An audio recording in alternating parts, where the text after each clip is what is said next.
streaming Rings of Power, which, if you saw my first set of streams ever last night, you know that we ran into a couple of hiccups with saving and sound and that kind of thing.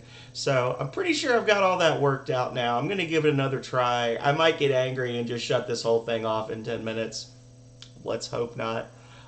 So, for those of you that missed it last night, Rings of Power is a top down isometric open world RPG that was made for the Sega Genesis in 1991 by Naughty Dog Software when it was basically three guys in a garage.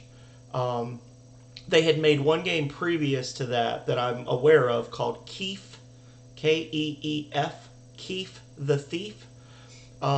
That was for the computer, which, computer games in 1989, 1990 were what they were.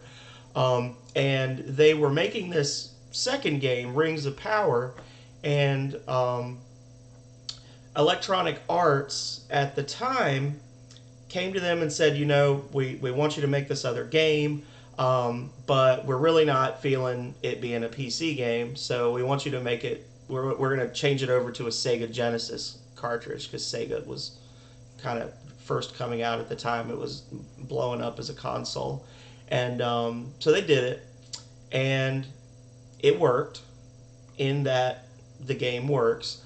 But as we play it, you're going to see some things that are going to be a little jarring, a little confusing. So I'll probably be talking about this game at length. Last night, when I did my initial stream of this, I talked for about 15 minutes about how much I loved the game before I actually started playing the game.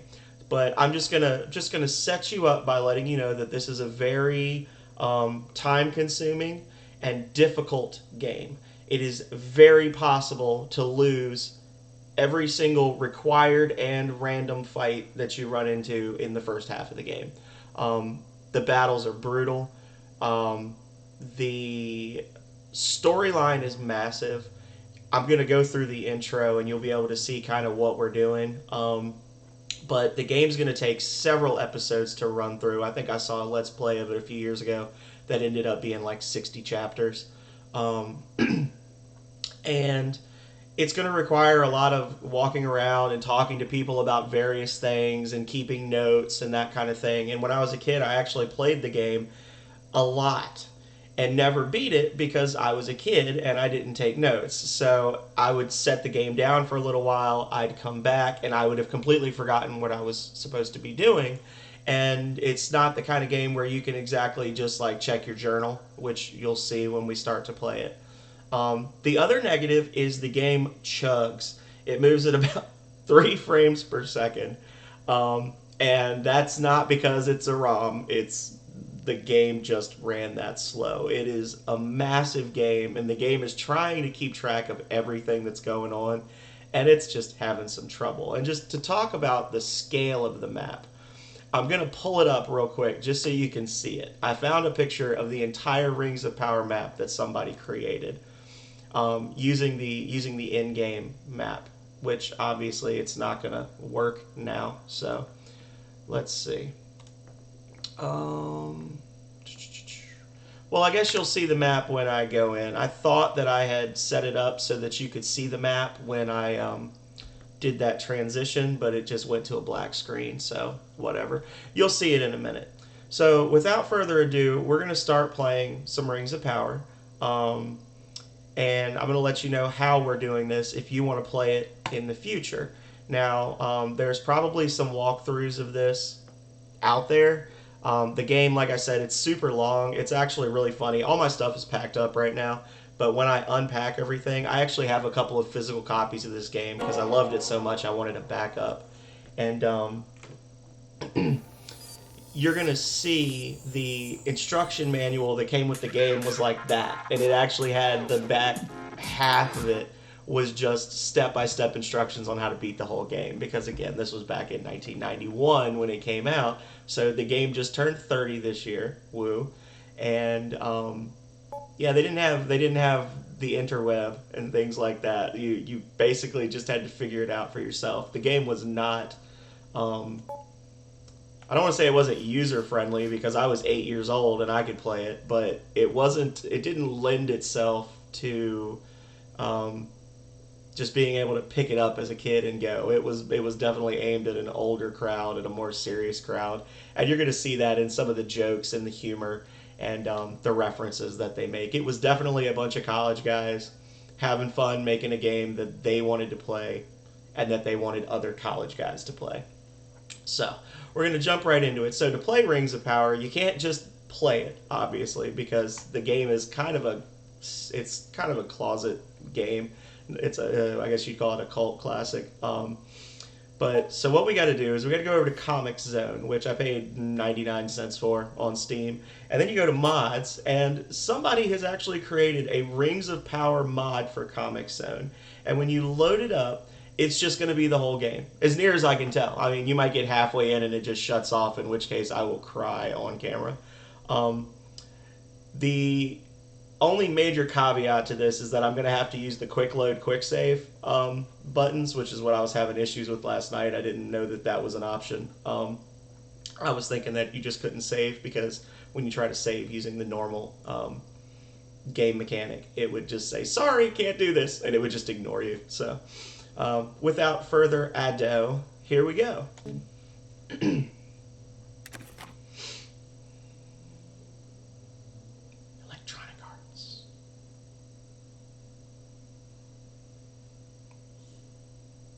I don't know how many times I've watched this shoot by.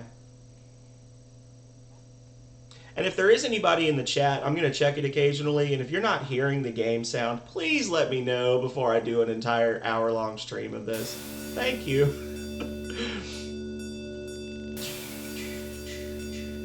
Rings of Power. Down at the bottom, you can see the year it was made and the entire development team, if I'm not mistaken. Andy Gavin, Jason Rubin. I missed it going across. It'll pop up again because they all did like 10 things. Yeah, Jason Rubin and then VJ Pand. Gavin and Rubin, from what I understand, and they had Alexander Hines did music and sound. Gavin and Rubin, from what I understand, were pretty much associated with Naughty Dog forever. I think they might both still be.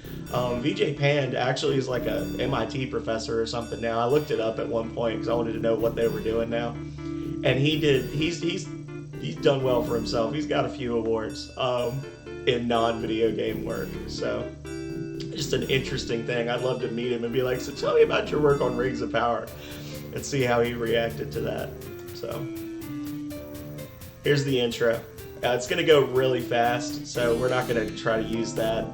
We're going to go into the actual intro button if it'll let me play the damn game. I'm trying to figure out the buttons because it's a Sega Genesis game, but I'm using a Xbox controller. So I'm trying to okay, what button does what? Then I got to figure out now. Okay, that's the other thing is the interface can be a little unintuitive sometimes because they had to shift from having a keyboard to having a Sega controller which had 3 buttons. So, but they did it. So here we go. This is the intro. I'm not going to try to read it because it's going to scroll too fast. So just follow along as you're able. It's going to take about 3 minutes. So if you're not interested in why we're doing this, then this is your chance to go potty and get some coffee. I've already got my coffee.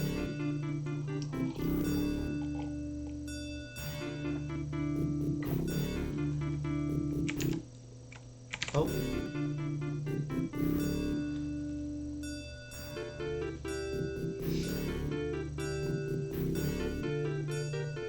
There's a little hiccup there. I accidentally hit Alt-Tab. Accidentally meaning I foolishly thought the game would continue to play so I could check something while it was running. So the god Nexus showed up and used his magic rod to fix the world and give everybody magic. And then he had his red priests go out and make us form guilds, and then we prospered. And then the demon Void showed up.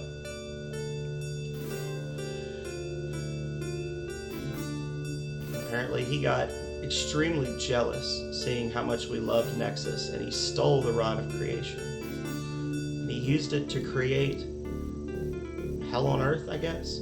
Thus began the Cataclysm, a reign of terror lasting 66 years. It took 66 years for Nexus to step in. What the But finally, he got bored of watching us die, I guess, and Nexus showed up. Got in a big fight with Void. During the battle, the rod was split in two. They each took off with half. And then, for reasons, they melted down the rod and created magical rings of power that are keyed to the abilities of the 6 classes of magic user on the planet. And people have been looking for the rings ever since. It's been 500 years since the rings of power were lost.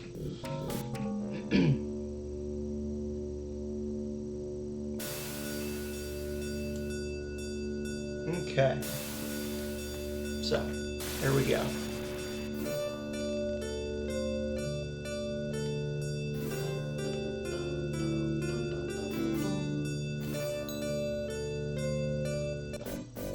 The adventure begins. For the most part, I jam out to the music. I love the music in this game, with the exception of like the very next soundtrack we're gonna hear when we go into the Sorcerer's Guild. And I'm just warning you now, it's gonna be harsh. So I paused because random encounters happen, and even when you're not moving, and I wanted to be able to adjust some things in the system settings. As usual, Dawn finds you on the path heading into town. Time to go to the academy. Master Thalmus wants to see you. Well, he's going to have to wait till I change the combat to manual, because otherwise your characters will waste turns on like defensive spells and things that I suspect don't actually work. There's a few spells that when you use them, it looks like they don't do anything, and they tend to be the defensive ones. So I'm just gonna not mess with that. And then I'm gonna turn off the Sega Genesis thing there. And just early idea of the humor. The Lobotomy Club sits atide Kokoto Falls. I think that's supposed to be like Cognito Falls, but they left it out. They have some spelling errors in here. The sign reads, "Come on in and lose your mind." The Lobotomy Club, lose your mind. So anyway, now that we've gotten through all that, I'm going to save. There we go. You see what I'm talking about with the slowness of the game. Alright, ready your ear holes.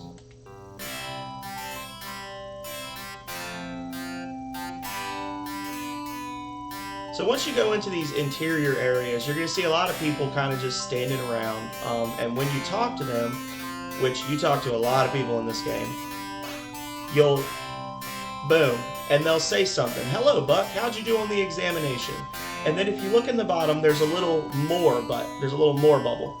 And if the bubble is yellow, that means that if you press the X key, for me, if it's the A key on the Genesis controller, you press the A key, they will continue to talk about whatever topic they're on. Right now, he's just freewheeling. I haven't actually asked him anything. "Have I heard about the Master's discovery?" Well, no, I haven't. And now, I'm locked in. The white means that you have to press A to advance the conversation. If you see yellow, they have more to say, but if you want to, you can exit the conversation. So, no, not at all. I have to hear more. So, he was on sabbatical for the last several months. He was working with a team of researchers on the legend of the Lost Rings of Power. He's going to call a meeting soon to announce their findings. I have nothing more to say on that topic. But you can go down here. You can fight people. Generally, you don't want to fight people. Very rarely do you just walk up to somebody and you're supposed to choose the fight option. You can bribe people, which will get you more information. They'll unlock doors for you sometimes. It's very situational. You can show them items. So sometimes you'll have a quest where they say, "Go get this item." And you go get it, and then you come back and you say, "Show." And the game will automatically do a check to see, do you have anything they need? And then they'll react to it. Buy, sell is pretty self-explanatory.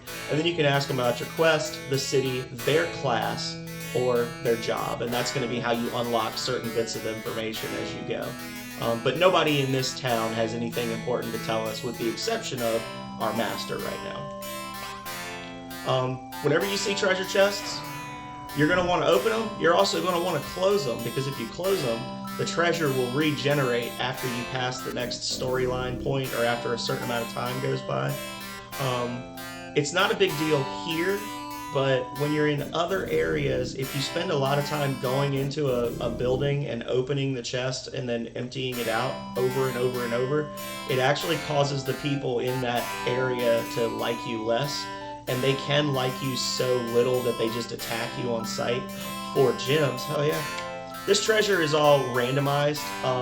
There's a couple of things I've figured out over the years that you just can't get in this first town, because it's like the intro area. There's some items that let you, you throw them on the ground and they create a boat or a dragon that you can use to ride away.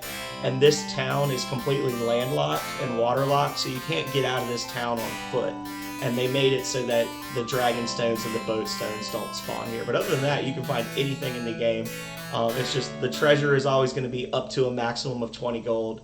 And then you'll get a trade good maybe, but it's never going to be like 50 of it. I think it goes between like 1 and 5 or something like that. If we ever open a treasure chest and find 5 corpses, we're in the money, because they sell for a lot of money in the necromancer towns, as you would expect.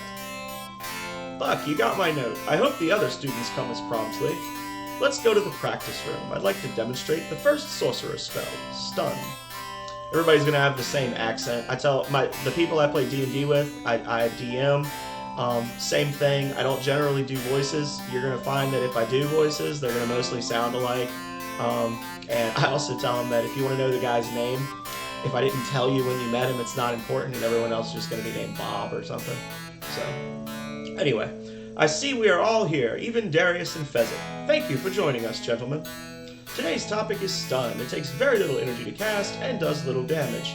As you gain experience, it will become your spell of last resort. I'm sorry, I'm demented, children. Stun has a range of about 10 feet and gives your enemy a painful jolt. I will demonstrate. And I'm reading this because I was reading it last night, but I'm also remembering that pretty soon into the playthrough I stopped reading because there's a lot of dialogue. So I'm probably just going to give you guys like a 3 count to read each window as we get into this, unless it's something super important. Also, I want to get out of this horrible room full of terrible music.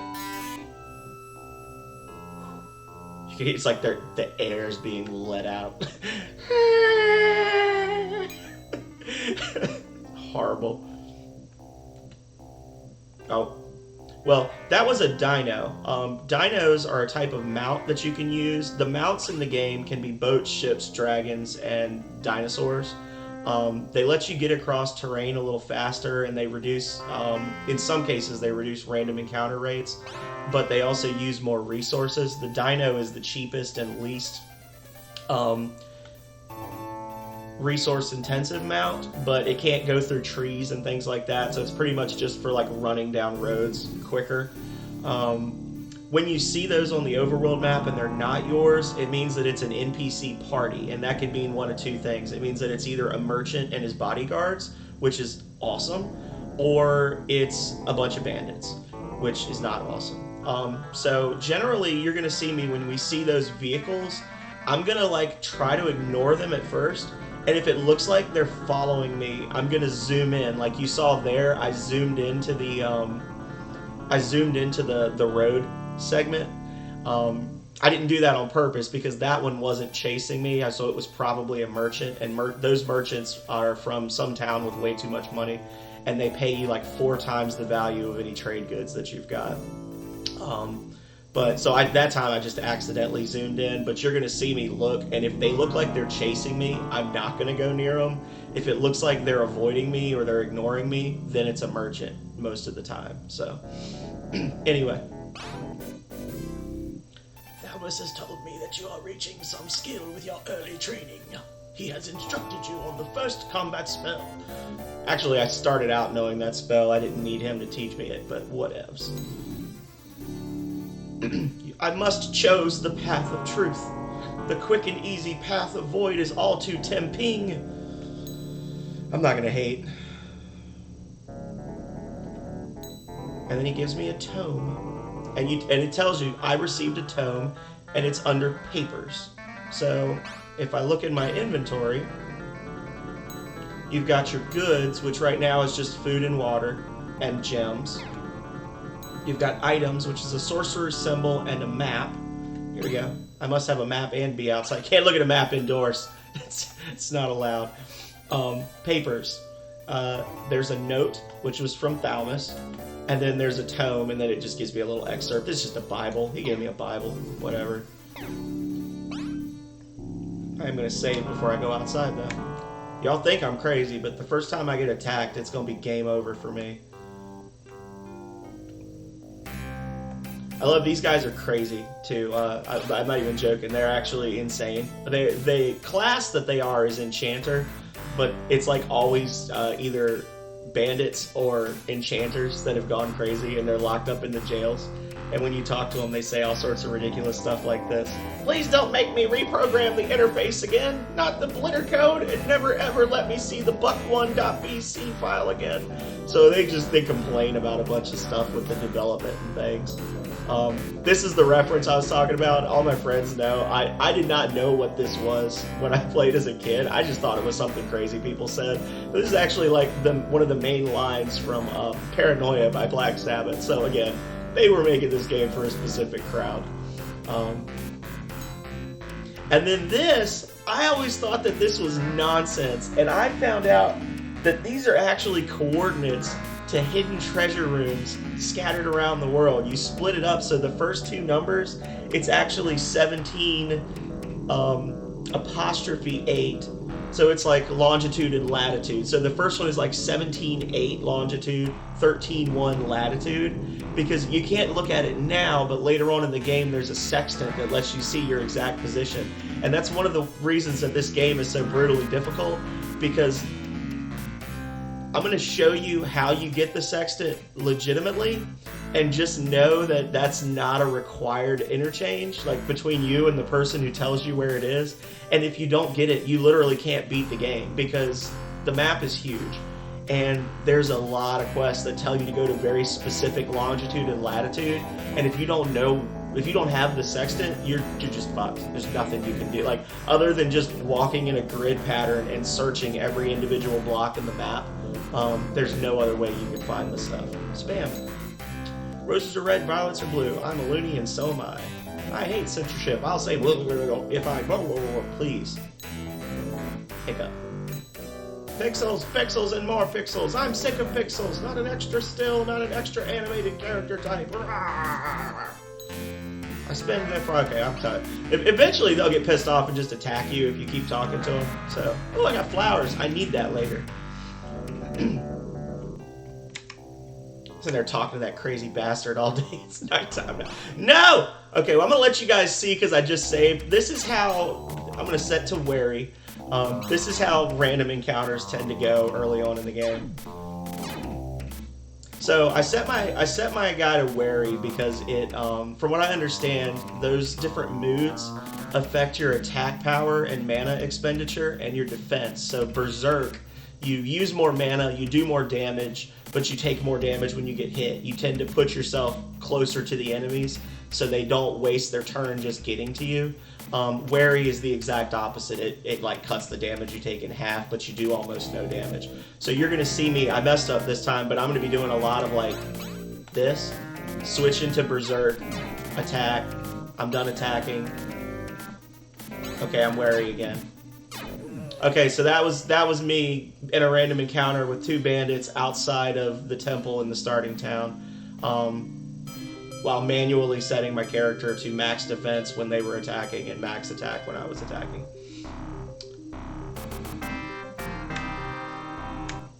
So, anyway. Oh, now it's goblins, y'all! Yeah, see, that wasn't even a hard encounter.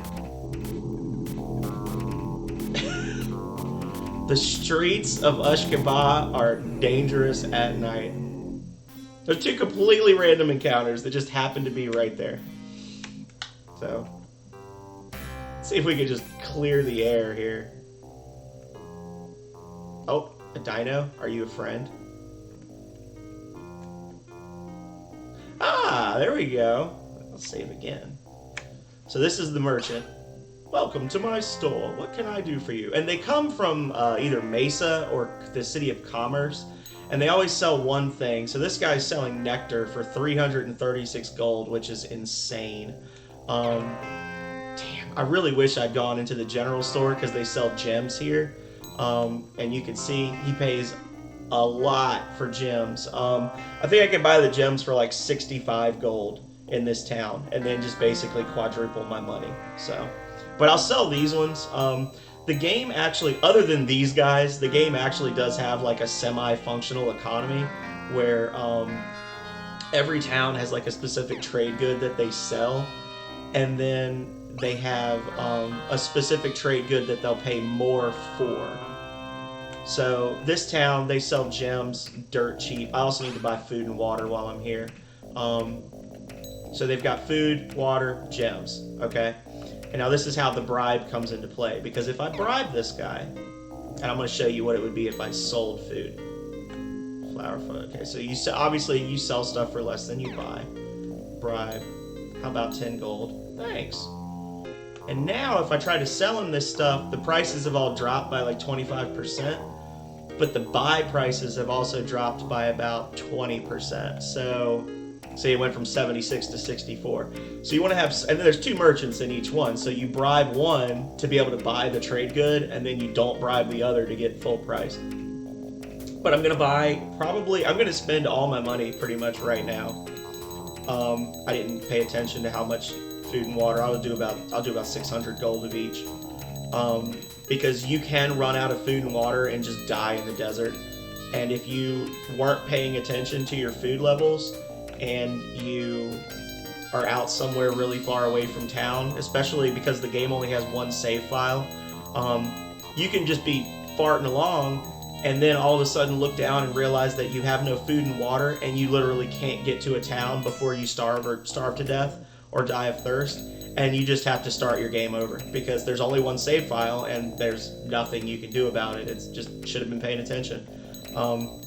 The other reason that you want to not carry a lot of money, I'll keep a little bit for a spell that's coming up, is because if for some reason you get into a random encounter and your main character, if any of your... So these guys want 150 gold as tax. Fuck you.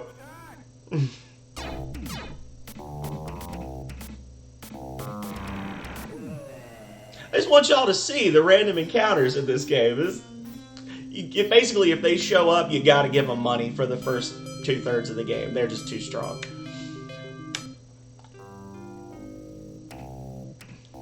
Clear the air real quick. Jesus. I spent 3 days trying to get back to my master. I totally forgot what I was even talking about. Oh, so if you're playing and one of your characters dies, you have to go to one of the cathedrals, which there's only like 3 cathedrals in the game. Like there's a normal temple and then a big temple. The big temples can resurrect people. And it costs like 1,000 gold. But for, more gems. Balm, that's good. That's a health item. But if your main character dies, the other party members just automatically take you to the main cathedral city and give the temple like all your money as punishment for your most powerful character dying. They just force you to lose all your money to be resurrected. So yeah, I skipped the first little part. He was basically just telling me how great I was, and there's a hermit that lives outside of town that stole the eye symbol from the door of the guild, and he wants me to go get it back from him. You could try talking to him, but I'm afraid he's not very reasonable. If he won't give the eye to you, practice your stun spell on him. Time check. When you have the eye, bring it to me. I'll have the groundskeeper nail it to the door again. You show great promise, Buck. Nexus has graced you with great discipline. Mind your studies and you'll be a great sorcerer someday. Thanks, Gandalf! You're pretty okay too, buddy.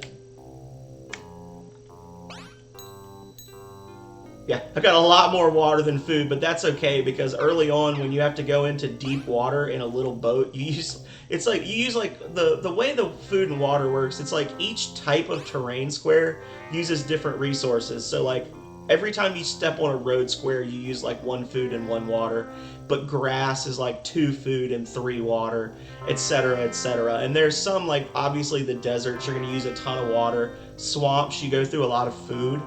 And if you're in a boat, if you're in a small boat like a raft and you're going through dark water, the deep water, you use 20 water units per square that you step on.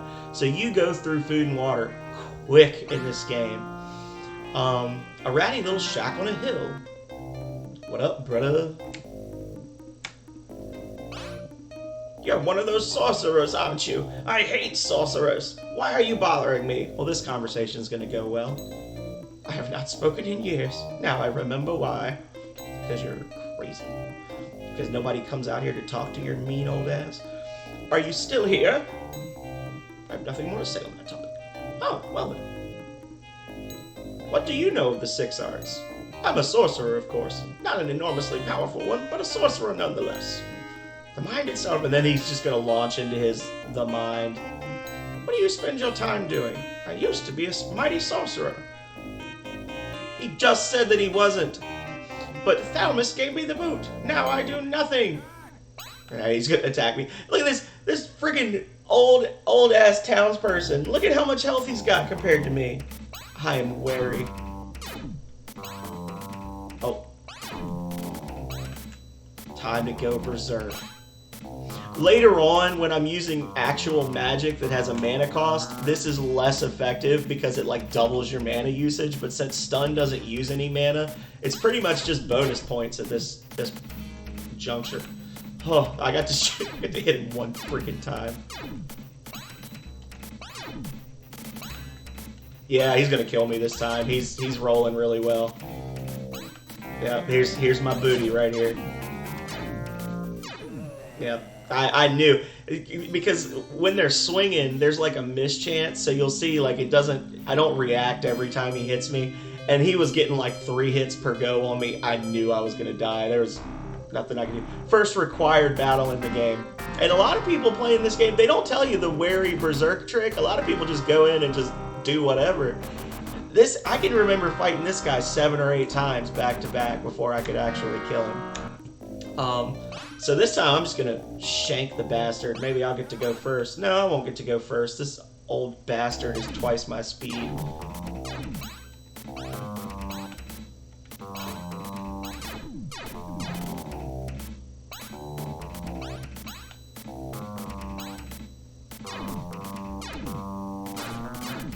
Dodge it, Buck, you piece of crap. Oh my god. Well, he's gonna kill me again, y'all. Here it comes.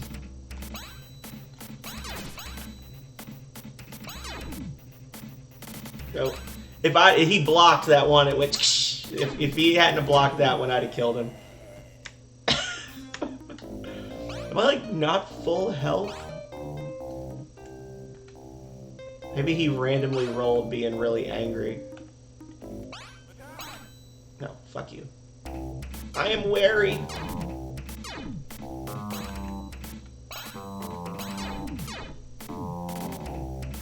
Fuck you, twat! Normally he'll at least try to attack 3 times. There we go. Get angry, Buck. And that time he's just like, ah! Jesus. Yeah, hit him a second time.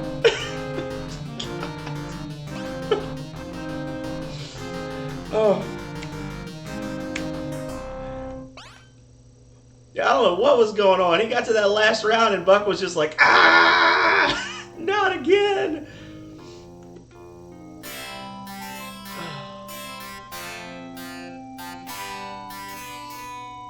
I'm about to sneeze. I can feel it.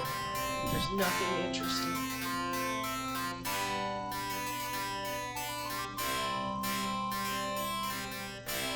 I'm gonna get banned on Twitch my second day playing because I said something I shouldn't have.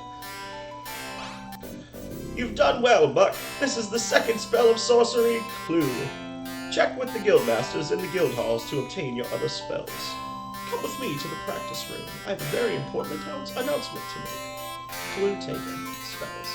You are the most promising of my students. If anything happens to me, seek my friend Hack in the city of Division.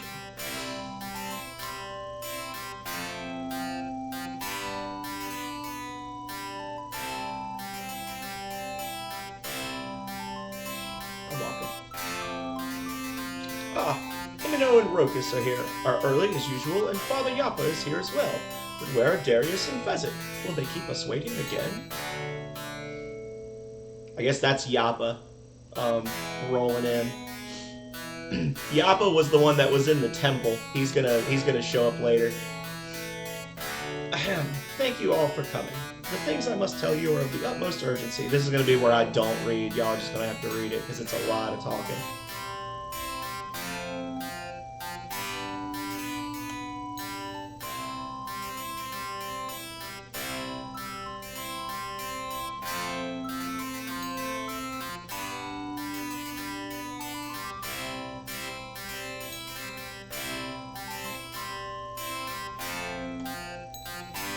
So short version of this is that he and the other guild masters were on like a research expedition, which I assume was just them out drinking somewhere and being strong enough not to be afraid of bandits and homeless people. They can walk around the streets at night and not be afraid. And they realize that the rings of power are actually real, and they're gonna basically send us out to gather groups of like-minded adventurers and then recover the rings. Darius, you attack me? I feared that Void's influence reached this far. Students, disperse! No! Your master's dying word forces itself into the mind of all present, scattering them across the globe. You find yourself outside a strange city. Seek my friend Hack. Was Thalmus's last request. Might you find him here? Congratulations, Buck has earned 104 experience points, therefore reaching the Order of Reason. Maximum health is now 35 points. Ah! I was reading my level up! Bastards.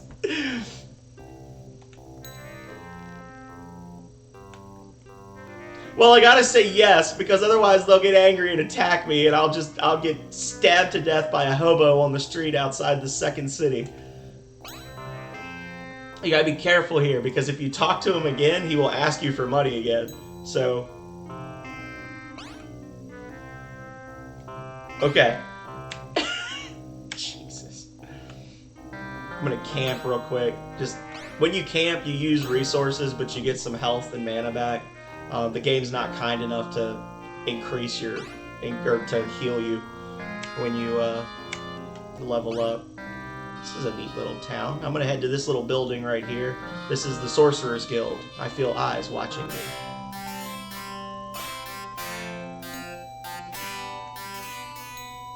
So this guy's got Inform and Jolt, and you can generally tell, they have all the spells listed in the instruction manual. As you level up, you'll unlock like one new spell of each type available to your character class. So Jolt is like the level 2 attack spell. Inform is just another defense up spell. The Sorcerer has some defense boosting abilities, but that is not his forte. So I'm just going to go with Jolt for now.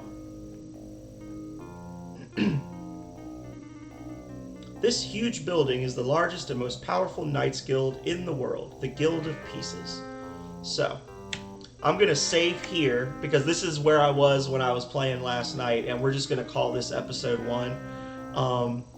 So, I got kicked around by a lot of different... Actually, I'm going to go inside so I don't get attacked while I'm talking, and then I'll quick save again, and now I'll say that... I'm going to come back. I'll probably play this again, because this is actually one game that I was ecstatic when I found out that there was a method to play it on Steam. I've really been looking forward to playing this game since I decided to start doing this whole streaming thing. So I'll probably come back and do some more sessions. I'll probably break it down by like one quest at a time, or, you know, a couple of quests. I want to keep them I want to keep the video lengths a little lower for this one because there's going to be so many of them. And I'll also be putting these on YouTube. Whenever I do anything like episodic like this, I'll put it on my YouTube as well, which is linked in on my Twitch page. So yeah, until next time, which by my estimation is going to be 17 minutes. Take care, stay healthy, stay safe, and I will see you around. Bye.